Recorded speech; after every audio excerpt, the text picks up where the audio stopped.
আসসালামু আলাইকুম দর্শক, ওয়েলকাম জানাচ্ছি পারুল ফুড কিচেনে আর একটা নতুন রেসিপি দেখার জন্য। আজকে আমি শেয়ার করতে চলেছি ব্রয়লার মুরগির মাংস রান্নার রেসিপি। লাল লাল ঝাল ঝাল এই মুরগি রান্না আমি কিভাবে করেছি চলেন তাহলে তার প্রস্তুত প্রণালী দেখে আসি। এভাবে একবার রান্না করে দেখবেন, দারুণ হবে খেতে। আমি প্রথমে মুরগির মাংসগুলোকে কেটে বেছে সুন্দর করে পরিষ্কার করে ধুয়ে নিয়েছি।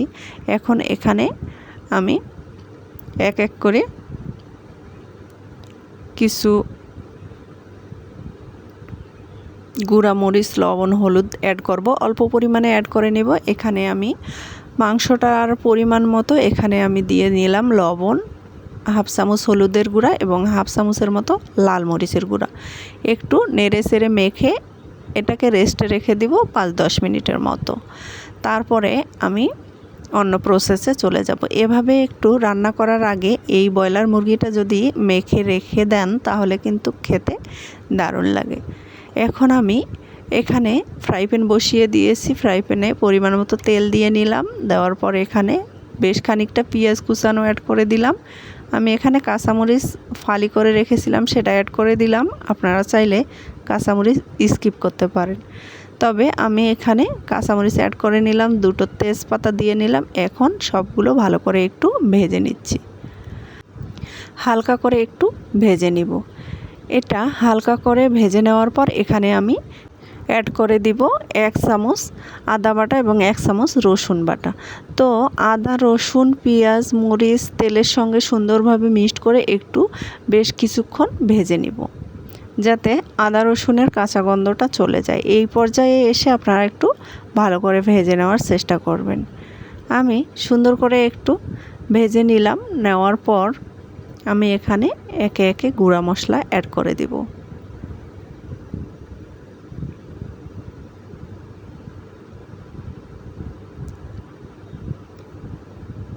আমি এখন এখানে অ্যাড করে দিব হাফ চামচের কম হলুদের গুঁড়া এবং এখানে হাফ চামচের মতো লাল মরিচের গুঁড়া। আমি এখানে অল্প অল্প করে অ্যাড করে দিচ্ছি, কারণ আমি মাংসটার সাথে হলুদ, লবণ এবং গুঁড়া মরিচ মেখেছিলাম, এজন্য স্বাদ মতো একটু লবণ দিয়ে নিলাম। তারপরে হাফ চামচ দিয়ে দিলাম জিরের গুঁড়া, 1 চামচ ভর্তি 1 চামচ দিয়ে দিলাম গরম মশলার গুঁড়া, আর ধনিয়া গুঁড়া দিয়ে দিলাম 1 চামচের মতো। তারপরে সব কিছু এখন মিক্সড করে নিচ্ছি। আমি যেহেতু লবণ, হলুদ, মরিচের গুঁড়া মাংসটাতে মেখে রেখেছিলাম, সে জন্য এখানে এসে অল্প পরিমাণ অ্যাড করে নিলাম। নেড়ে চেড়ে মিক্সড করে নিলাম। বেশ কিছুক্ষণ একটু ভেজে নেওয়ার চেষ্টা করবেন। এই ভাজানোটা ভালো হলে তাহলে কিন্তু মাংসটা খেতে দারুণ লাগে। একটু নেড়ে চেড়ে ভেজে নিয়েছি মশলাগুলো। এখন এই মাংসটা যে আগে থেকে মেখে রেখেছিলাম সেটা এখানে অ্যাড করে দিলাম। মাংসটা দেওয়ার পর একটু নেড়ে চেড়ে বেশ কিছুক্ষণ ভেজে নেবেন, কারণ মাংসটা দেওয়ার সাথে সাথে কিন্তু পানি বের হয়ে আসবে।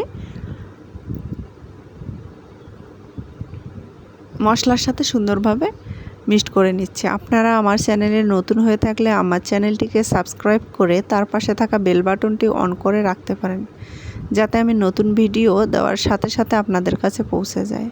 আর আমার এই সিম্পল রেসিপিগুলো যদি আপনাদের ভালো লেগে থাকে তাহলে লাইক, কমেন্ট, শেয়ার করবেন। আর যারা ফেসবুক থেকে দেখতেছেন তারা ফলো দিবেন, লাইক, কমেন্ট, শেয়ার করবেন। তো আমার এখন নেড়ে চেড়ে নেওয়া শেষ। আমি অল্প পরিমাণ এখানে পানি অ্যাড করে দিব, দিয়ে ঢাকনা দিয়ে কিছুক্ষণ কুক করে নিব। পানি বেশি না, অল্প পরিমাণে পানি এখানে অ্যাড করে দিয়ে ঢাকনা দিয়ে দিব, কারণ পানি এখান থেকে বের হবে। এই পানি এবং অল্প পরিমাণ হাফ কাপের মতো আমি পানি এখানে অ্যাড করে দিয়েছি। এখনও দেইনি, দিব। দেওয়ার পর ঢাকনা দিয়ে এটাকে বেশ কিছুক্ষণ কুক করে নেব। পানিটা শুকিয়ে আসা অবধি এটাকে কুক করে নিব।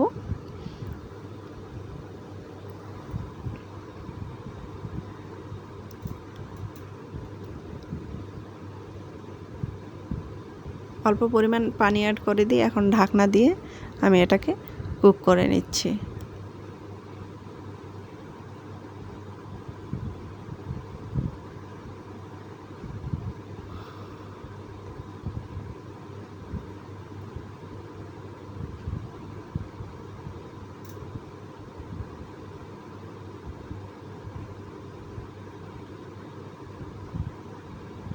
এখন কিন্তু পানি অল্প মনে হচ্ছে, কারণ ব্রয়লার মুরগি যেহেতু পানি বের হবে। অল্প একটু পর দেখবেন পানি কিন্তু অনেকটা বের হয়ে আসবে। তো এখন ঢাকনা দিয়ে 5 মিনিটের মতো কুক করে নিচ্ছি। 5 মিনিট পর ফিরে আসলাম। এর মধ্যে কিন্তু আমি নাড়াচাড়া করে দিয়েছিলাম যাতে তলানিতে লেগে না যায়। দেখুন পানিটা শুকিয়ে এসছে।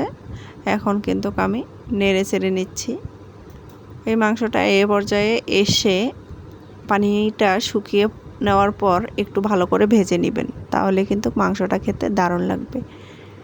ব্রয়লার মুরগি যেহেতু একটু ভালোভাবে কষিয়ে কষিয়ে যদি রান্না করেন তাহলে খেতে দারুণ লাগে।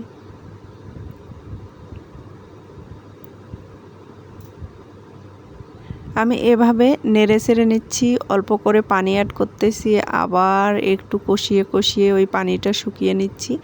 এভাবে আমি কয়েকবার পানি দিব এবং শুকিয়ে নিব। এভাবে কষিয়ে কষিয়ে মাংসটা একবার রান্না করে দেখবেন, খেতে দারুণ হয়। ব্রয়লার মুরগির যে একটা গন্ধ, সে গন্ধটা আর পাবেন না। সবাই সুন্দরভাবে পছন্দ করে খেয়ে নেবে। যারা ব্রয়লার মুরগি খায় না তারাও কিন্তু এভাবে রান্না যদি করেন তাহলে খেয়ে নেবে।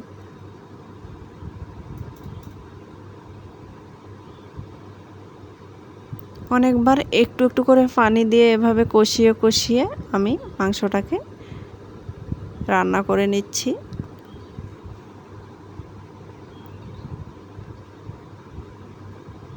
আমার কিন্তু অনেকক্ষণ কষিয়ে রান্না করে নেওয়া শেষ। এখন আমি পানি অ্যাড করে দিলাম। পানি দেওয়ার পর এখানে আমি আর হাফ চামচের মতো গরম মশলার গুঁড়ো অ্যাড করে নিব। নেওয়ার পর আমি ঢাকনা দিয়ে এটাকে আর 2 মিনিটের মতো জাল করব। 2 মিনিট জাল করে নেওয়ার পর কিন্তু আমার মাংসটা রেডি হয়ে যাবে।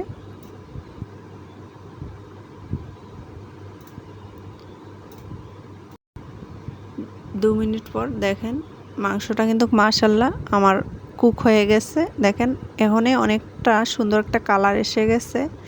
এখন নেড়ে চেড়ে আমি চুলাটা অফ করে দিয়ে আপনাদের পরিবেশন করে দেখাবো যে কতটা লোভনীয় ছিল এই ব্রয়লার মুরগির মাংস রান্নার রেসিপিটা।